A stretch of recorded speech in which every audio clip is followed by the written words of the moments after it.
Okay, it's going to be another classic Glory by Honor review. This will be the last one. So this is Glory by Honor 9 from New York City, September 11th, 2010, from the Grand Ballroom. So this was actually the follow-up to the Death Before Dishonor 8 internet pay-per-view. And yeah, like I said, this will be the last one. If you missed the Glory by Honor 8 reviews, I got there's a couple of them. It's a live review and a DVD review. I'll put that in a playlist. The Glory by Honor 9 live review did not come out that good. I tried to do it at the park right before basketball on a Sunday morning, and I believe it started raining at the end of the review. And then the DVD one, I tried to jam it into a double review with Fade to Black, and it just didn't come out that good. Glory by Honor 10. I think there's actually a review of it that was from Chicago that featured Davey and El Generico, I think, in the main event. That review, I think it's okay. You know, the audio is probably a little bit crappy, but if you want to check that out, check it out. I think there's also a review of Glory by Honor 11, a classic review of that. So yeah, and that'll be the last one, and then I'll do like a top 25 Glory by Honor matches to close this whole thing off. But yeah, man, let's get right down to the review. So I thought the show was a little bit disappointing considering this was the follow-up to Death Before Dishonor 8. I know there was a lot of people that actually, you know, made the trip to New York City. I think Bill and Doug, or Bill and Doug, who was it? Was it Bill? I think Bill was actually there. So that shows you how popular Ring of Honor was getting if people were willing to make the trip from Texas or wherever they're from. And but yeah, you know, I just think there was a lot of politics that were involved in this show. You had, you know, arguably the two biggest guys in the company, in Austin Aries and Tyler Black, leaving. You know, Tyler Black is the Ring of Honor World Champion. You know, leaving in the middle of his title reign, I thought was really bad for the company. You know, Jim Cornette started getting more power at this time. I believe Adam Pearce had also left the company. He had his famous saying, "Oil and water don't mix." And then Delirious took over the booking around this time. And I don't know. I just thought this was a, you know, just a bad sign of things to come. There's still some good things about the company. There's still a lot of good things to look forward to with Final Battle 2010 on the horizon. I think Davey Richards announcing that he was not going to retire was uplifting. But I think when you look back at the show, I think it hurt Davey Richards more so than anybody. The whole thing with Tyler Black leaving, but we'll talk more about that later. So let's get right into it. Not a big fan of this undercard. You had Jay Briscoe taking on Kenny King, and then we had another Briscoe match featuring Mark Briscoe and Rhett Titus. So the Briscoes in the All Night Express and singles matches here. Honestly, I felt like these could have been saved for HD net tapings. They just didn't feel like pay-per-view quality matches. So Kenny King gets an impressive victory over Jay Briscoe, and Kenny King brings out this really hot-looking, you know, light-skinned black girl, and I just thought she was incredibly good-looking. But that's like really the only time you ever seen her. I don't know if it was Kenny King's real girlfriend or whoever that was, but that kind of took away for the match.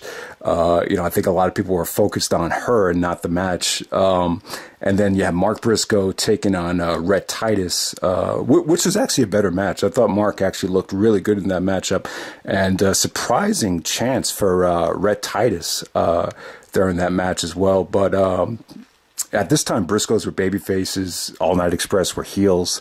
The dynamic actually changed by the time you get to WrestleMania weekend. So, then the next match, you have Ballz, Mahoney, and Grizzley Redwood taking on Erick Stevens and the Necro Butcher.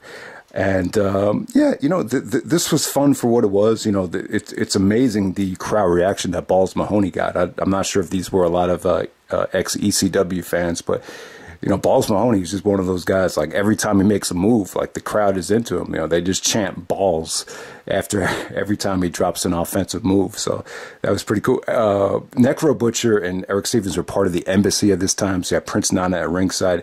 Necro was actually wearing like a Tampa Bay Rays baseball jersey. It was actually Evan Longoria.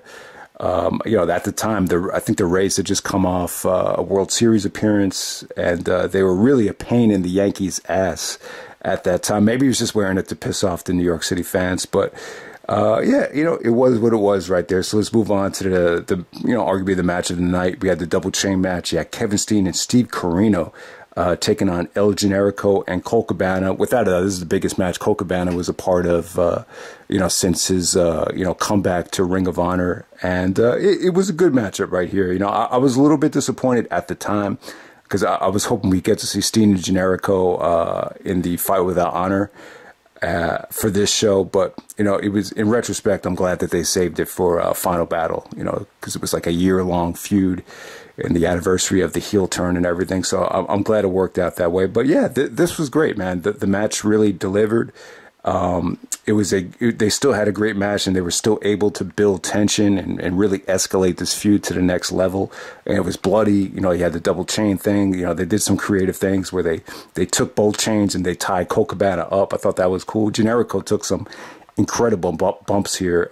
Steen actually pulls Generico off the top rope, and he basically does like an iconoclasm through the table. It looked nasty because it looked like he yanked back on his neck, and then Generico took a nasty bump on that table.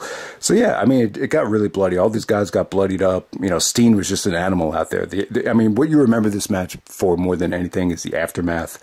Steen basically pulls off Generico's mask, and then Generico gets covered up by Colt Cabana. So Colt is actually just like, kind of consoling him and covering him up. And then Steen actually has a shirt of what he's about to do as he's wrestling this. I mean, the shirt he's wearing is basically like a prelude to the aftermath of this match. So that's really cool. So on Steen's shirt, he has like an El Generico mask on a chair. So what Steen does, he takes the mask, puts it on a chair, and takes the blood of, I think it was the blood of Colt Cabana. So he takes some of Colt's, or no, actually I think it was Steve Corino's blood. So he takes his finger and writes with blood Mr. Wrestling. So it was pretty cool, and it was cool how Steen delivered on his t-shirt, which was like a prelude of what was to come. So I thought that was really cool. This was probably the match of the night. I think Kevin Steen. Steen was like a lot fatter back then, but I'll tell you, like, he was probably the most over guy in the show, and he was probably cutting some of the best promos of his career at that time. This was in the midst of like when Jim Cornette was getting more powerful, and I remember Kevin Steen saying in some shoot interviews that it was like a power struggle to fight for the direction of some of these matches and fight for like what direction this feud was heading in. So. And then the next match, you had Eddie Edwards taking on Sheik Abdul Bashir, a.k.a. Sean Davari, in a World TV title match right here. So Sheik Abdul WWE. I call him Sheik Abdul WWE because he still wrestles the WWE style. That's one of my favorite quotes from Bill and Doug. I remember when they said that. I thought that was funny. But yeah, man, this is just about Eddie Edwards dominating this match right here. Davari just looked like he was, still on steroids, still jacked up. You remember him in the God, how do you say his name? Muhammad Hassan. That whole thing fell apart going back to 2005. So it's like, it's amazing that, Davari, started off as a manager and ended up as a wrestler. And I don't know. I was never a huge fan. He never really transitioned into, the Ring of Honor style, or, this was just Eddie just kind of, dominating this match right here. I thought Eddie looked great, but, when you watch this back, it's like, man, you kind of wasted Eddie Edwards on the show. Like, you couldn't give him a better opponent. I think at Final Battle, Eddie was supposed to wrestle Kenny Omega. For whatever reason, that didn't happen. I think Kenny Omega had flight issues or whatever the hell happened. But yeah, you could have given Eddie Edwards better opponents, especially at this time with Davey Richards, contemplating retirement right here. And then next up, we have the Battle of the Best. We have Austin Aries taking on Christopher Daniels. This was hell of an attractive matchup right here. There's a lot to say here. There's a lot to uncover. Both guys are, you could consider both guys ROH legends and TNA legends. Both guys made a name for themselves in ROH and eventually kind of, transitioned into TNA X Division champions. So they do have a lot in common, but there's just not a lot of history between them. Maybe they had one Ring of Honor match going back to 2006. I think it was at Irresistible Forces. I could be wrong about that. And I know they had a match for the X Division title during Christopher Daniels' heyday as the X Division champion, summer of 2005. I can't remember what pay-per-view it was. I want to say it was Sacrifice, but it could have been Slammiversary, No Surrender, 2005, one of those summer of 2005 pay-per-views. So, but I don't know. I don't know what their best match was. This really surprised me looking back on it. I just remember the tone of the reception to this match was kind of negative.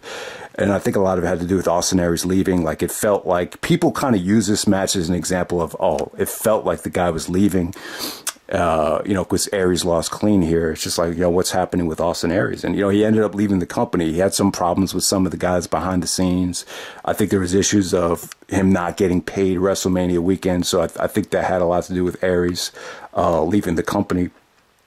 But yeah, you know, him and Christopher Daniels, I thought this was a great combination. I love the promo before the match where Aries actually calls him CD, and like a CD, you're outdated and old.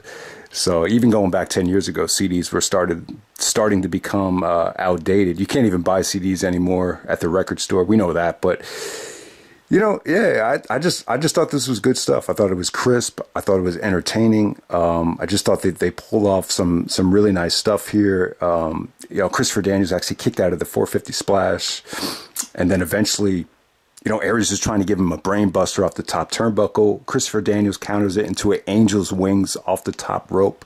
And it got a holy shit chant, got a great reaction. So I thought the finish here was good. I would have liked to them to get, you know, even more time out there. But, you know, match has great replay value. And I just thought it was really good. I just think at the time, expectations are so high because it's an pay-per-view. And, you know what both guys are capable of doing in the star rating system. So it's still a 3.5-star match. It still was good. It still played a nice role on the show. I mean, it's just, I just think at the time people just expected a lot more, and it did kind of have that dark feeling with Aries leaving. So let's just move on to the next match. You have a non-title. Yeah, we knew this was a non-title Special Dream tag team match. You get the Kings of Wrestling, the tag team champions, taking on Shelton Benjamin and Charlie Haas. And yeah, you know, there was a lot of excitement for Haas and Benjamin coming in. You know, from what I remember, I think it got a lot of attention from some of the people that weren't following Ring of Honor. So there was a lot of people excited about it. I bet you a lot of people made the trip, you know, just to see them. So yeah, I think they were big for Ring of Honor at first. So it was a non-title match. So for some reason, I was expecting World's Greatest Tag Team to go over here. They did not go over. Kings of Wrestling actually won the match. But yeah, you know, this was good stuff. You know, at the time, Shelton and Charlie, they still had good attitudes. I felt like they really were pretty creative in a lot of their movesets here. They did some great work. They did some great double team stuff. It was, you know, they really wrestled hard. You know, they you know, some of their, you know, tag team combination spots, you know, the spot where Shelton, you know, jumps over Charlie. They tried to execute that. They couldn't execute it. And but at least it was creative though, and they did some great stuff. You know, even Haas actually looked a lot better here than he did in the coming years. Shelton actually busted out the Falcon Arrow to close the match. Yeah, one of the best ones he ever hit. He jumped on him and kind of you know, arm dragged him off the top rope. It wasn't a superplex like he hit the Generico, but yeah, Shelton still looked like he was in his prime here, man. It looked really cool. And then Haas actually had Claudio in the Haas of Pain. Hero took out the loaded elbow and jumped off from the top turnbuckle, hit you know, Haas in the face, and that's how they got the victory there. So I was expecting, if this was a non-title match, you could have had Kings of Wrestling go over here, but you know, I was pleasantly surprised that they didn't. And but you know, at the time, I think Haas and Benjamin had good attitudes. I think they wanted to prove themselves. I don't know what it was. I just think the longer they stayed in the company, you know, things changed. You know, the company got taken over by Sinclair. You know, Cornette got more power. You know, maybe people were in their ears just telling them to wrestle a different style, a different way. You know, it seemed like, you know, Ring of Honor kind of got away from the hard-hitting, you know, independent wrestling style as the year went on. So maybe that had a lot to do with it. But they totally turned on both of these guys a year later, as some of you guys might know. And then the main event, we have the ROH World Title match. We have Tyler Black taking on Roderick Strong for the ROH World Title. So very controversial matchup. Obviously, Tyler decided to go to the WWE as the ROH World Champion. And I feel like out of anyone, this really hurt Davey Richards more than anyone, because I felt like at this time, you know, you really had to give Davey the belt. Like, he earned it, he deserved it. You know, he was delivering classics, you know, month after month. And yeah, I mean, in retrospect, if this was going to play out this way, you know, there somehow, some way, you know, Tyler should have been willing to give Davey that belt a little bit earlier. But, you know, it's all about timing, and it probably just didn't time out until recently that WWE offered Tyler Black a deal. You know, Tyler even admitted, like, when he won the Ring of Honor World title, he said to himself, how can I use this to my advantage and get what I want, which is a WWE contract. And, you know, there's two ways of looking at it. And Tyler cut a promo on the video wire, which is a real punch to the gut to Ring of Honor fans and everybody. I mean, he basically took a shit on the ROH message board, all the haters, all the criticism, saying he was selfish and he sold out. And you know what, though? You know, when I look back at this thing, Ring of Honor was already fucked. They really were. I mean, you could go back to the Robbie Feinstein scandal to see the first crack. You know, if Ring of Honor was ever going to become the #2 company and be, you know, a solid mainstream, you know, pro wrestling company that, you know, focused on wrestling, it was going to happen.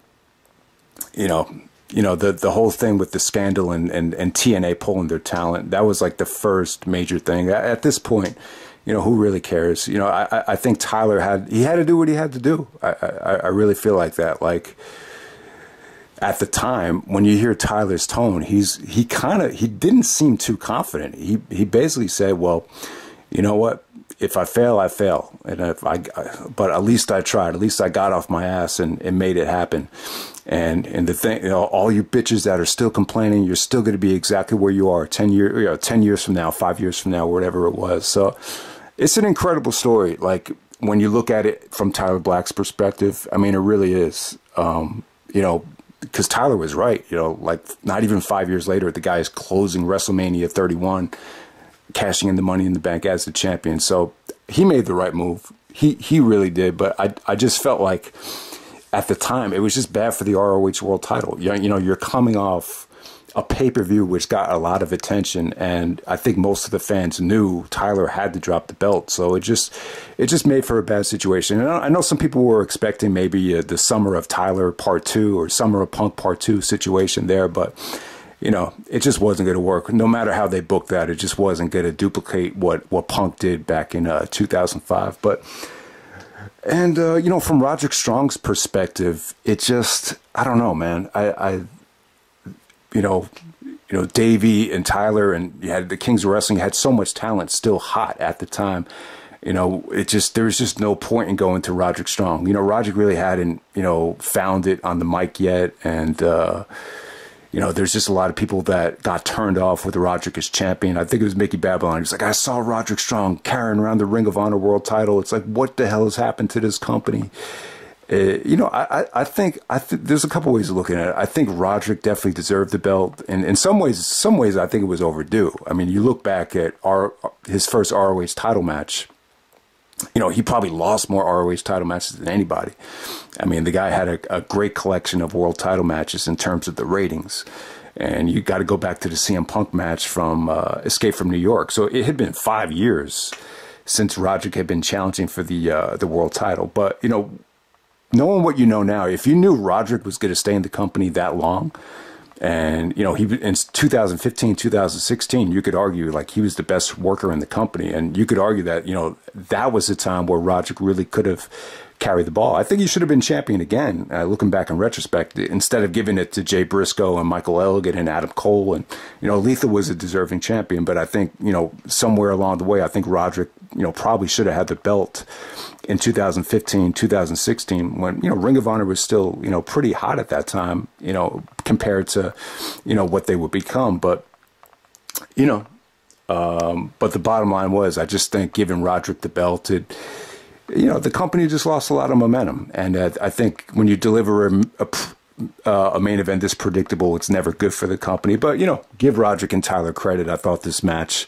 delivered in its own way. It didn't get as much time as their Supercard of Honor match, but you could argue that it really kind of, you know, the pace was a little bit quicker. They didn't waste as much time. My problem with the match, it felt a little bit too overbooked. You had Terry Funk, who actually got involved and knocked out the referee, became the guest referee. Too much interference from the House of Truth. But in terms of what Roderick and Tyler did, it's not like they phoned it in. They wrestled hard as hell. It was crisp. It was athletic. The crowd was into it. Like, they were really into you know, both guys. Tyler got a lot of heat at first, and then after the match, they were chanting, "Thank you, Tyler." So it was a little bit confusing in terms of how the crowd viewed this thing. I guess they just wanted Tyler to drop the belt, and, you know, that's what he did. But I kind of admire Tyler Black here because, you know, he could have had like an emotional farewell, and he chose not to do it. And I just think he knew there was too much money to be made. He still had a lot to prove in FCW, NXT. There was just a lot for him to accomplish. And, you know, it definitely paid off for Tyler Black. I think he's had a great career. I think he made the best move for him, but it was a poor move for Ring of Honor at the time. And I think this is one of the things that definitely hurt the title and hurt the company was, you know, Tyler not dropping the belt to the right guy. Because I don't think it was the right guy. I think most people feel like Davey should have had the belt at this time. But, you know, you could argue that Davey shot himself in the foot by being so undecisive about wrestling. And there's a promo here about how they're promoting Davey for Final Battle. Like, Davey was going to challenge the belt for the belt at Final Battle. It's like, I'm not going anywhere. But he was contemplating, you know, retiring and, you know, moving on to becoming a paramedic or whatever he was going to do. But yeah, man, you know, it is what it is right there. That's Glory by Honor 9. I think it's a disappointing show, but it's still a good show. It's just a disappointing follow-up to Death Before Dishonor 8 because that show is an all-time great. But yeah, that's pretty much it, guys. That's the end of the Glory by Honor videos. If you want to watch the Glory by Honor 8 and 10 reviews, I'll put them in a playlist, and I'll definitely have a top 25 Glory by Honor matches. And yeah, so now that it's all done, let me know what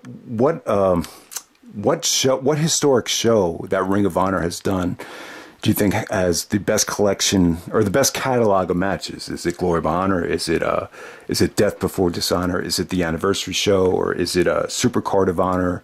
Is it Survival of the Fittest? You know, any of these, you know, historic, legendary series of shows that Ring of Honor's done. Which one do you think has the best collection of matches? And that's pretty much it, guys. And I'm done.